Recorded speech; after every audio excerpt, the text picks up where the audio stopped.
வழக்குல தோத்து போனவங்க திரும்பவும் அதே நீதிபதி கிட்ட போயிட்டு ஆமா, அதே நீதிபதி கிட்ட. ஆமா போய் உங்க தீர்ப்ப நீங்களே முழுசா மாத்தி எழுதுங்க அப்படின்னு சொல்ல முடியுமா?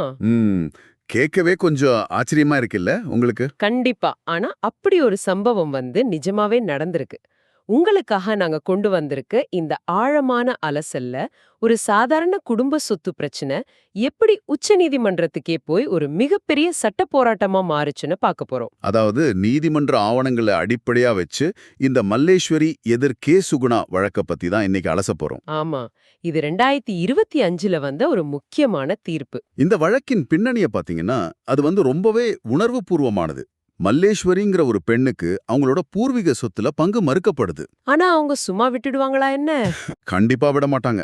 2005ல வந்த இந்து வாரிசுரிமை சட்ட திருத்தம் பெண்களுக்கு பிறப்பிலேயே சம உரிமை கொடுக்குதுன்னு நமக்கு தெரியும் இல்லையா? தெரியும்.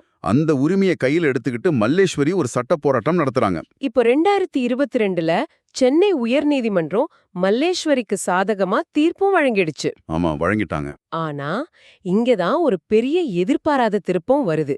மல்லேஸ்வரியின் அப்பா அந்த சொத்தை ஏற்கனவே சுகுணா அப்படிங்கிறவங்களுக்கு வித்திருக்கார். சரி. அந்த சுகுணா என்ன பண்றாங்கன்னா, இந்த தீர்ப்பை எதிர்த்து உச்சநீதிமன்றத்துக்கு மேல்முறையீடு போறதுக்கு பதிலா அதே உயர்நீதிமன்றத்துல ஒரு மறு ஆய்வு மனு, அதாவது ரிவ்யூ அப்ளிகேஷன் தாக்கல் செய்றாங்க. கரெக்ட்.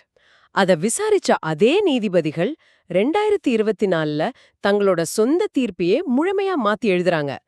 இது எப்படி சாத்தியம்? இதுதான் உச்ச நீதிமன்றத்தையே அதிர வச்ச ஒரு விஷயம்.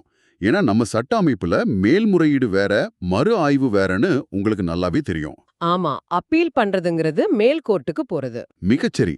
ஒரு நீதிபதி தன்னோட தீர்ப்பை மறுபரிசீலனை செய்யணும்னா அதுக்கு சிவில் நடைமுறை சட்டம், அதாவது சிபிசில ரொம்ப கடுமையான கட்டுப்பாடுகள் இருக்கு. அத உயர்நீதிமன்றம் மீறிடுச்சுங்கிறது தான் இங்க முக்கியமான பாயிண்ட். இப்போ அந்த சட்ட பகுதிக்கு வருவோம். சிபிசி பிரிவு 114 மற்றும் கட்டளை 47 விதி 1 பார்த்தாலே ரொம்ப தெளிவா புரியும். ஆமா. ஒரு தீர்ப்பில் பதிவேட்டில் வெளிப்படையாக தெரியும் பிழை இருந்தால் மட்டுமே ரிவ்யூ செய்ய முடியும். அதாவது ஆங்கிலத்துல error apparent on the face of the record அப்படின்னு சொல்லுவாங்க. சரியா சொன்னீங்க. பார்த்த உடனே அடடா இது அப்பட்டமான தப்பு அப்படின்னு தெரியணும். அந்த தப்பத்தான் செஞ்சிருக்கு. சுகுணா தரப்பு வாதங்களை கேட்டு மறுபடியும் எல்லா ஆதாரங்களையும் அலசி ஒரு மேல்முறையீட்டு நீதிமன்றம் மாதிரி செயல்பட்டிருக்காங்க. இதனாலதான் உச்ச நீதிமன்றம் இதை ரொம்ப கடுமையா விமர்சிச்சிருக்கு. மறு ஆய்வு அதிகாரங்கிறது ரொம்ப குறுகிய எல்லைக்கு உட்பட்டது. கண்டிப்பா. அது மாறு வேஷத்துல வர்ற மேல்முறையீடு கிடையாதுன்னு தெளிவா சொல்லிட்டாங்க. உயர்நீதிமன்றம் இந்த வழக்குல உண்மைகளை மறுபடியும் ஆராய்ஞ்சது முற்றிலும் சட்ட விரோதம்னு உச்ச நீதிமன்றம் அதிரடியா தீர்ப்பளிச்சது. அதனால உயர்நீதிமன்றம் 2024ல கொடுத்த அந்த மறு ஆய்வு தீர்ப்பை ரத்து செஞ்சுட்டு மல்லேஸ்வரியின் சொத்துரிமையை உச்சநீதிமன்றம் மீண்டும் நிலைநாட்டிடுச்சு. ரொம்ப முக்கியமான ஒரு விஷயம் அது. ஆமாங்க. ஒரு மகளுக்கு சொத்தில் உள்ள சம உரிமைங்கிறது மறுக்க முடியாத உண்மைங்கிறத இந்த தீர்ப்பு மீண்டும் ஒரு முறை ஆணித்தரமா நிரூபிச்சிருக்கு. இந்த தீர்ப்புல இருந்து பொதுமக்களாகிய நீங்களும் சட்ட வல்லுநர்களும் கத்துக்க வேண்டிய பாடம் ரொம்ப பெருசு.